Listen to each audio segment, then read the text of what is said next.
ይሄ አንቺ ጊዜ ነው። ይሄ አንተ ጊዜ ነው። እግዚአብሔር ባንተ ህይወት ባንቺ ህይወት ሊሰራ የሚፈልግበት አንቺን ቀይሮ ለትውልድ የሚያበቃሽ ለትውልድ ሊያበቃሽ የፈለገበት ምሽት ነው። ለትውልድ ሊያረግ የፈለገበት ምሽት ነው። ኤራፋሳ ፕሮታ ፋራባሲያ ኢራቴፋ ራባሲያ ፕሮታ ባሲያ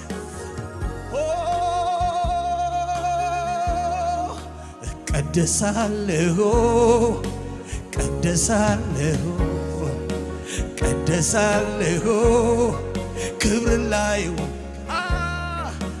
ቀደሳለሁ ዛሬ በፈቃዱ ለጌታ የሚቀደስለት የወሰነ የጨከነ አንድ ሰው ቀደሳለሁ ቀደሳለሁ